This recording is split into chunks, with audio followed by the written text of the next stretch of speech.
Hey everyone, welcome back to another episode of the Ditch Pig Experience. I got some really great news I want to share with you. The channel is now monetized. It is official. Everything is all said and done, and I'm earning money from ad revenue on YouTube. Wow. This is a whole new chapter for this channel. I've been waiting to get this done for the last almost 3 years, and it finally happened. First and foremost, I'd like to thank everyone that's helped me along the way and supported me through this endeavor. Knowing how much it means to me, but I think it's also worthy of mention. I'd like to thank all of the people that didn't support me and thought that I couldn't do it. You guys also gave me motivation to stick to it and keep going and make it happen, and it did. So thanks to you too. So to give you guys an idea when this all transpired, right after I dropped that Ford killer video, which did really good, I got my watch hours in and I started going through the steps to monetize the channel. This is the first time that I'm announcing it because I didn't want to have something go wrong and not have it happen or whatever. I just want to make sure 100% certain that everything was done, and it is. So yeah, basically I'm just letting you guys know that it happened, filling you in. And obviously there's going to be more to this, so I'm going to post a video about it, explaining more stuff and celebrating, obviously. And I know when I said I was going to hit 1,000 subscribers, I was going to run the pig over some cars. Obviously it hasn't happened yet. It's still going to happen. I really want to do that. It just hasn't worked out yet, but it will, and that'll be part of it. But until then, for today's video, we've got something really exciting. In a couple videos back, I showed you guys that I had an issue with a tire. Well, yeah, it's still there. I've got to take care of this today. I'm going to pull that thing back off and try and get it patched up. Over the last week or so, I've run into a few issues with this thing, having to go flat, drive somewhere, stop, and you can hear the thing hissing, and then I got to put air in it.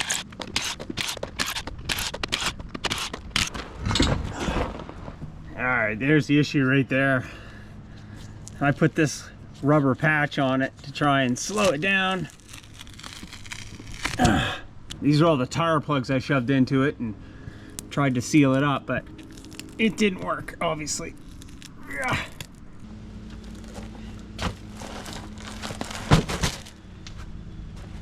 All right, the next step obviously is to get this bead lock ring off, so 32 bolts.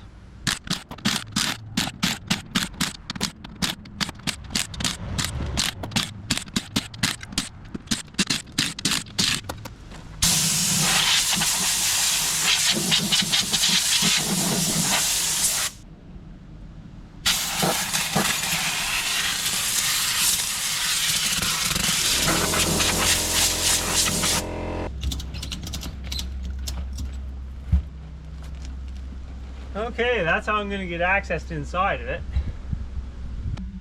Yeah, there's the patch that I put on it before that's leaking now. Obviously I got a hole in it big time where I shoved tire plugs through it. Alright, we're half done.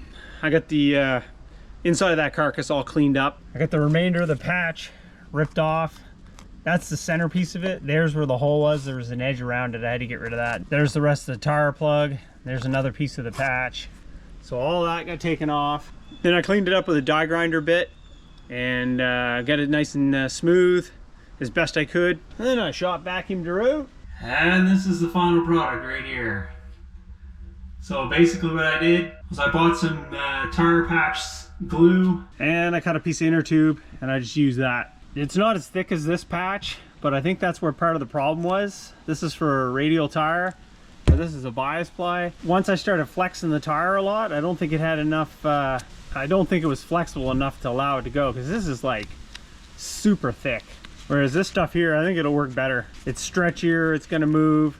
When I air these things down, it'll react better, I think. I'm not 100% sure, but it's only stupid if it doesn't work. So yeah, that should be good inside of there. I'll take this off, I'll flip the thing around, and I think I'll put that other piece on the outside. I'll fill that hole right full of that glue. It's just like a rubber cement. And I think that'll do it. I think it'll be good to go. If not, looks like I'll be buying some of that AB compound and jamming that to it, that coal vulcanizing or whatever you call it. Give that a try and see if it works. So I spun all those down with the impact. Now I'm gonna just torque them to 18 foot-pounds. These bolts are pretty rusty, so I don't know how good this torquing thing's gonna go, but I'm just gonna go back and forth in a crosshatch, and then I'll just go around a couple times. It should be good. This thing's still set to 18 foot-pounds from the last time.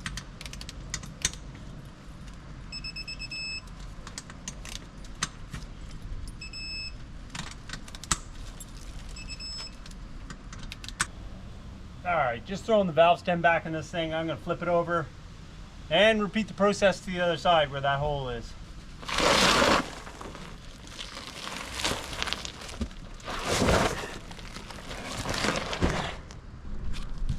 All right, so here we are back at the other side. I'm gonna clean some of this goo off of here, maybe shove it down into the crack, fill it up a little bit, and then I'm gonna clean it up, paint some of that stuff over top of it, and put a patch on it. Okay, there we go, there's our slice. I've got it cleaned up there between the W and the E. And that's good enough for the patch. I used the die grinder. I got most of the goo off of there. You can still see some of the tire plug in there. That's fine, we're gonna leave that. And we're gonna add to it.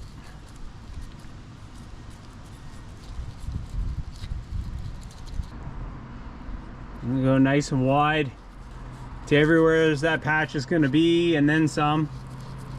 I made it to go from here to here, from here to here. We'll just walk this stuff right to her.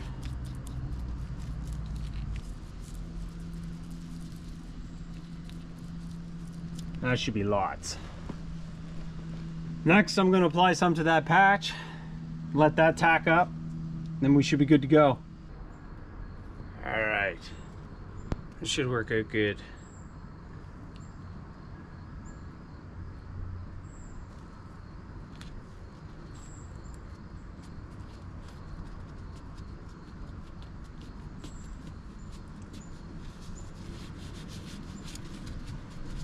Work all the air out of it.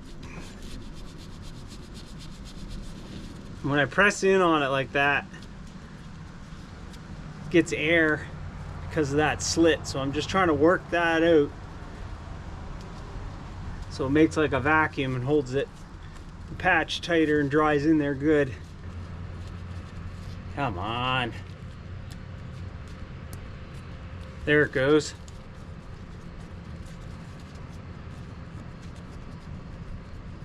I don't have one of those wheel things. Those are kind of nice to have, but I don't have one of those, so. All those years of playing PlayStation paid off. All right, that looks pretty good to me.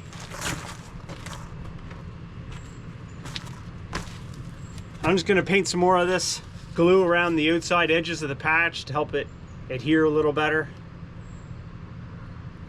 Nothing crazy, just little extra sealant so that hopefully dirt and water and that stuff doesn't get in between it as easy. Because obviously that's the kind of environment we're going to be putting this thing in. It's not like it's a passenger car tire and it never ever sees off-road. This thing's going to be buried.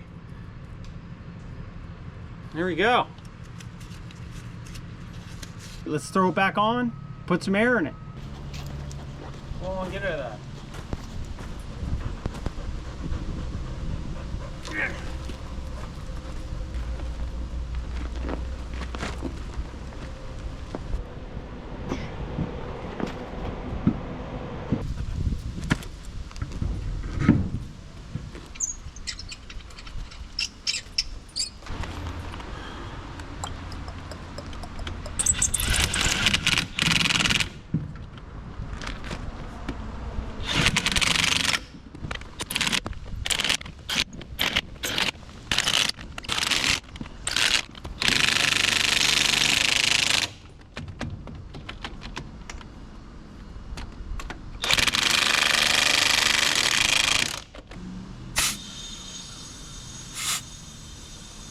Alright, we're heading back up to 16 PSI.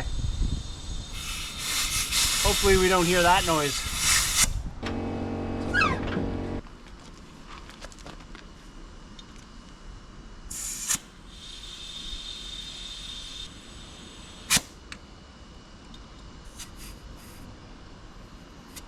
Alright, there's 16 PSI.